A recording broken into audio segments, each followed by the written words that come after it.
Bonsoir, la deuxième partie, OK partie 2 Le jeune immigré et le vieux sage. Le jeune homme part avec ses paroles et ses mains vides. Comme le vieux sage l'avait dit, sur la route, il a fréquenté un autre vieux et il a salué poliment. Et il marchait derrière lui, le vieux avait des bétails, ils sont venus au bord de la rivière. Comme les Soninké disent, il ne faut jamais tester le profondeur des eaux avec ses deux pieds, il a voulu traverser mais il est tombé, le jeune homme voulait lui sauver, il a fait tous ses efforts, mais il n'arrive pas à le sauver, parce qu'il y avait trop de vagues. Là le jeune a eu l'importance de la première parole. Peut-être si il était devant il aurait décédé aussi. Après il a récupéré toutes les bétails, il est arrivé dans un village où il y a beaucoup d'étrangers.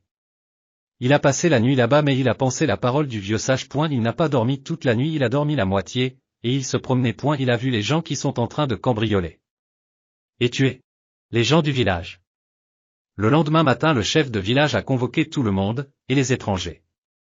Ils ont dit ce sont les étrangers qui ont tué nos habitants du village. Le jeune homme a dit ce ne sont pas les étrangers. Ce sont les gens du village eux-mêmes ont tué leurs frères. Ce tels et tels et tels. Il a sauvé les étrangers et lui-même il est sauvé. Il a eu l'importance de la deuxième parole. Et il est parti à son village natal. La nuit tombe sur route, il est arrivé chez lui en pleine nuit, il est venu devant sa maison.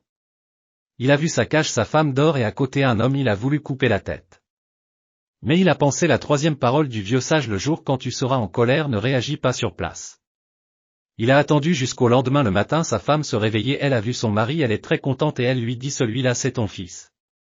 Il a 20 ans, le jeune homme a eu les conséquences de toutes les trois paroles, si il aurait tué cet homme c'est son fils. C'est de mettre le doigt dans l'œil. Merci et à bientôt.